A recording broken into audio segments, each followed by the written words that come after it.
조갑제 TV 시청자 여러분 안녕하십니까. 새해 첫날입니다. 2018년 대한민국 건국 70주년이 되는 날입니다. 올해는 음수사원이란 말대로 오늘의 대한민국을 만들어준 분들에 대한 감사와 그리고 특히 미국을 비롯한 대한민국을 지키기 위해서 피를 흘리신 외국분들에 대한 존경, 그리고 무엇보다도 건국의 지도자였던 이승만 대통령에 대한 기념, 그리고 북핵에 맞서서 대한민국의 자유, 평화를 지키는 국군 용사들에 대한 배려, 이런 것이 충만한 한 해가 되었으면 합니다. 고마움을 아는 국민, 공짜를 싫어하는 국민, 거짓말을 싫어하는 국민이 된다면 대한민국은 위기를 극복할 수 있을 것이라고 생각합니다. 어제 저는 마지막 해를 보내면서 문재인 대통령이 새해 들어서 내어놓을 신년사가 어떨까 하고 상당히 궁금해 했습니다. 그 신년사가 나왔습니다. 요지를 소개를 하겠습니다. 사랑하는 국민 여러분, 새해가 밝았습니다. 2018년 올해는 국민 여러분 한 분 한 분의 삶이 더 나아지고 가정에도 웃음이 넘치는 한 해가 되길 기원합니다. 나라다운 나라를 만들기 위해 온 국민이 마음을 하나로 모았고 큰 걸음을 시작을 했습니다. 경제도 앞으로 나아갔습니다. 무역 1조 달러 시대를 다시 열었고 3%대 경제 성장률을 회복했습니다. 정치적 혼란과 북한의 잇따른 도발로 인한 안보위기 상황에서 만들어낸 결실이어서 더욱 값지고 귀한 성취입니다. 과거의 잘못을 바로잡기 위한 노력을 지속하면서 국민의 삶을 바꾸는 데 모든 역량을 집중하겠습니다. 공정하고 정의로운 대한민국을 만들라는 국민의 뜻을 더 굳게 받들겠습니다. 평창올림픽과 패럴림픽이 한 달여 앞으로 다가왔습니다. 88 서울올림픽 이후 30년 만에 치러지는 대회입니다. 더 많이 사랑하고 응원해 주십시오. 이런 내용입니다. 뉴스는 없습니다만은 따져볼 것들이 몇 개 있습니다. 첫째, 2018년이 대한민국 건국 70주년이란 말이 빠져 있습니다. 2018년으로부터 70년 거슬러 오르면은 1948년 8월 15일 대한민국은 건국 과정을 종료하는 최종 단계인 정부 수립을 선언함으로써 국가, 국민국가, 우리 민족사상 최초의 국민국가를 만들어내었습니다. 공산주의자의 도전과 싸우면서 만들어낸 자유민주주의 국가였습니다. 우리 민족사 2000년 역사에서 왕조가 아닌 최초의 국민들이 선거를 통해서 국회를 구성하고 국회가 헌법을 만들고 그 헌법에 기초해서 정부가 구성된 아주 감격스러운 날이 1948년 8월 15일입니다. 우리 민족 사상 가장 위대한 사건이 두 개가 있다면 하나는 신라의 삼국통일에 의해서 최초의 민족통일국가가 만들어진 것이고, 그리고 그 신라의 민족통일국가의 연장선상에서 국민들이 주권자가 되어가지고 국민국가, 즉 민주국가를 만들어낸 것입니다. 그런데 어떻게 대한민국 대통령이, 그렇게 출범한 대한민국 대통령이, 대한민국의 대통령이 그 대한민국의 생일인, 그것도 70회 생일이 되는 날에 대한 언급이 없습니까?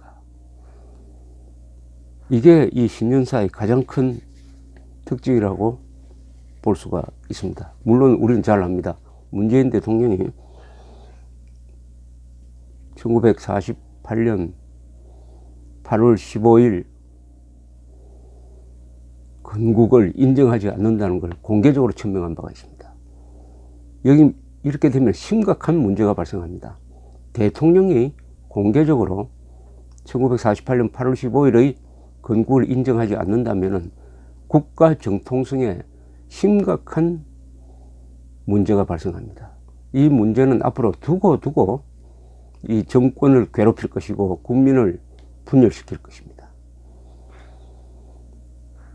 이렇게 좋은 나라인데 생일이 없어야 되겠습니까? 문재인 대통령은 1948년 8월 15일이 대한민국 생일이 아니라고 강조하면서도 그러면 생일이 언제냐는 데 대해서는 대답이 없습니다. 1919년 상해 임시정부를 정부 수립을 중요하게 생각하는 것 같지만은 그것을 대한민국 생일이라고 볼 수 없다는 것은 삼척동자도 아는 거 아닙니까?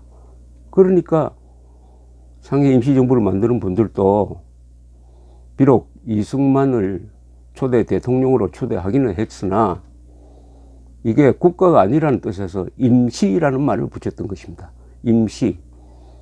만약 1948년 8월 15일 건국을 부정하면은 문재인 대통령은 논리적으로 임시 정부의 대통령이 되든지 아니면 대한민국을 임시국가 정도로 밖에 보지 않는다는 것을 알 수가 있습니다. 대한민국은 온전한 국가가 아니다. 이거 임시국가다. 임시국가를 피하려면 북한 정권을 상대로 국가연합을 하든지 낮은 단계 연방제 통일을 해가지고 완전한 통일국가를 만들어야 그게 진짜 국가다. 이렇게 이런 역사관, 좌편향적 역사관을 가지고 있다는 것은 우리 대통령의 그동안의 말을 종합하면 뚜렷하게 나타납니다.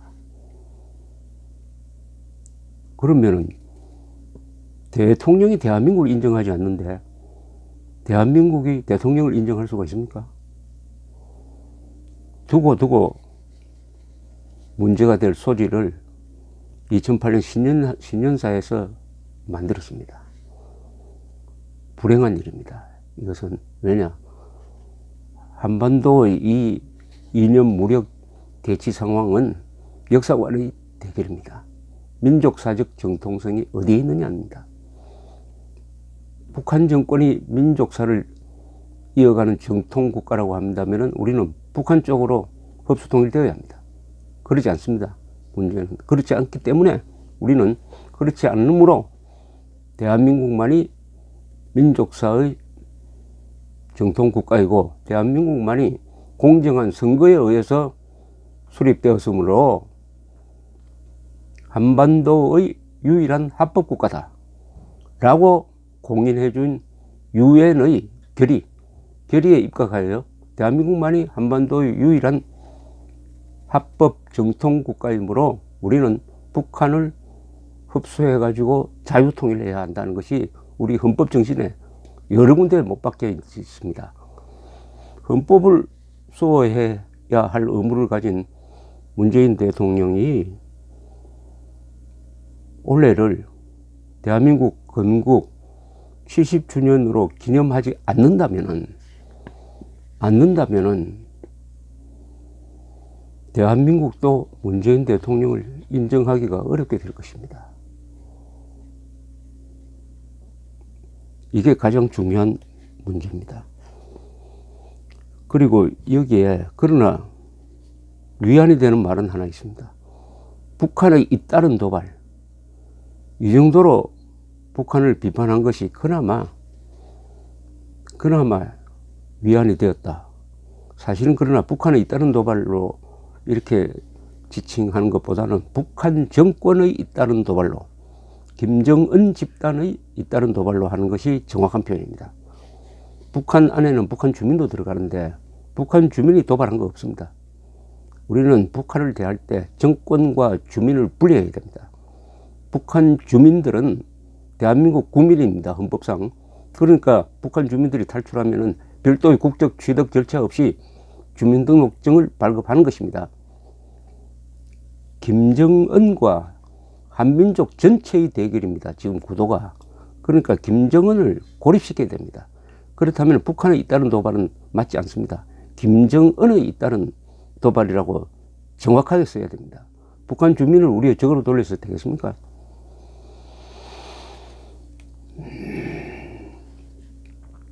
대한민국 대통령으로서 국민 한 분 한 분께 깊은 존경과 감사의 인사를 드립니다. 여기 촛불이란 말이 나오지 않아서 다소 안도가 되었습니다. 촛불 민심을 받들겠다는 말은 여러 번 했는데, 또 국무총리는 공무원은 촛불 정신의 수행 도구가 되어야 한다고까지 이야기했는데, 저를 포함해서 많은 국민들이 촛불을 들지 않았어요. 아니, 반대했습니다. 촛불 민심만 받들겠다고 하면은 그것은 국론 분열입니다. 국민이란 단위로 가져가야 됩니다. 국민 주권, 그리고 어떤 특정 계급도 인정하지 않습니다.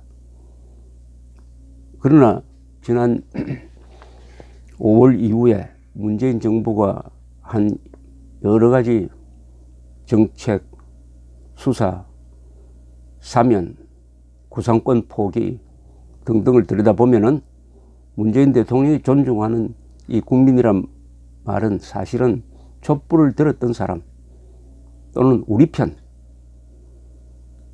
이거 여기서 반공 자유 세력은 배제되어 있다는 것을 너무나 잘 알게 되었습니다. 그러나 신년사에서는 촛불이란 말이 빠졌으니까 앞으로 촛불이란 말을 이제는 공식적으로 폐기할 것을 제가 제안합니다. 더구나 촛불이란 말에 혁명까지 붙이면 이것은 헌법을 대어놓고 위반하는 말이 되니까 대통령이 절대로 써서는 안 될 말입니다. 촛불혁명이란 말 쓰면 곤란합니다. 촛불혁명이든 촛불 쿠데타든 촛불 뭐든 선거가 아닌 다른 방법으로 나라를 차지하겠다는 것은, 그것은 반역에 해당합니다. 반역. 촛불혁명이란 말은 농담으로 써서는 안 됩니다. 그 다음에 평창올림픽을 성공시키자고 이야기했는데, 평창올림픽을 누가 유치했습니까? 노무현 대통령 때는 실패했고 이명박 대통령이 성공했습니다. 근데 그 이명박 대통령을 지금 여권에서는 감옥에 집어넣겠다고 노골적으로 이야기하고 있습니다. 또 이미 10년 전에 조사했던 것을 다시 재조사하겠다고 합니다. 우리 지금 법을 행사하는 데 있어서 제일 중요한 몇 가지 원칙이 부서지고 있습니다. 불구속 수사 원칙이 무너지고, 무죄 추정 원칙이 무너지고 있습니다. 그리고 일사부재리 원칙도 무너지고 있습니다. 평창올림픽 성공시키자고 한다면 좋습니다. 그러나 평창올림픽을 누가 유치했느냐, 그분을 좀 생각을 하고 해야 될 것입니다. 1조 달러 시대를 다시 열었다고 하는데, 무역 1조 달러 시대를 열도록 한 분들이 누굽니까? 시장경제를 채택한 이승만 대통령, 경제발전에 성공한 수출 입국 정책을 쓴 박정희 대통령, 그리고 80년대 10년 동안 세계 제1위의 경제 성장률을 기록했던 전두환, 노태우 대통령을 빼고는 무역 1조 달러 시대를 자랑할 수 없습니다. 그러니까 음수사원, 우물물을 마실 때는 이 우물을 누가 팠느냐에 대한 생각을 좀 하자고 말씀드립니다. 나라다운 나라라는 말을 강조하고 있습니다. 나라다운 나라의 제1조건은 안보입니다. 안보. 북핵 위협으로부터 대한민국의 안정과 국민들의 생명, 재산, 자유를 지키는 것이 나라다운 나라의 제1조입니다. 그런데 지난 1년 문재인 정부 출범 이후에 이 부분에서는 나라다운 나라가 되지 않고 있습니다. 문재인 대통령은 사드 배치 추가 배치 반대를 공식 선언함으로써 수도권에 사는 2,500만 국민들이 북한의 핵 미사일 위협에 벌거벗고 무방비 상태로 되는 것을 방치해버렸습니다. 그리고 국민들을 불안하게 한다는 이상한 명분으로 핵미사일 대피 훈련도 하지 않고 있습니다. 이게 나라입니까? 이게 나라다운 나라입니까? 그런데 나라다운 나라를 만들겠다고 합니다. 좋습니다. 그 방면으로 보완해 주시길 바랍니다. 나라다운 나라, 국민의 안전을 현재 지키고 있는 사람은 누구냐? 이 추운 일선에서 총을 들고 있는 국군입니다. 국군 장병입니다. 그리고 주한미군입니다. 그러면은 이 신년사에서는 국군과 주한미군에 대한 감사가 있어야 됩니다. 한미동맹에 대한 재확인이 있어야 합니다. 오늘 우리가 핵무장도 하지 않고 전술핵도 갖다 놓지 않는 상태에서 그래도 북한이 남침을 하지 못하도록 억제하고 있는 것은 한미동맹 아닙니까? 한미동맹, 주한미군, 국군에 대한 감사가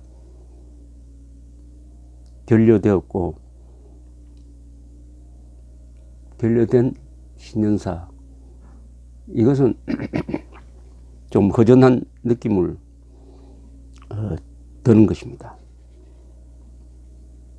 올해는 건국 70주년, 이 건국 정신을 살리면은 건국 이후에 호국하고 근대화하고 민주화한 이 대한민국의 70년 역사를 정부가 나서서 제대로 기리고 교육하고 하면은 정말로 나라다운 나라를 만들 수 있습니다.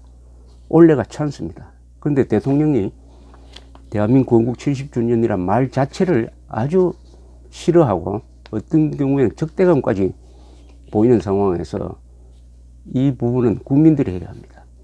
이제는 국민들이 나서서 올해를 대한민국 70주년, 이승만이라는 이 세 가지 키워드로서 국민교육을 우리가 해야 합니다. 정부가 안 하면 우리가 해야 합니다. 그게 민주국가 시민들의 본연의 자세입니다. 정부의 정책이 실패해도 국민은 대책이 있어야 됩니다. 왜냐? 우리가 주권자입니다. 분발합시다. 대통령이 실패했다고 해서 대한민국이 실패할 수는 없습니다. 국민들이 실패할 수는 없는 것입니다. 감사합니다.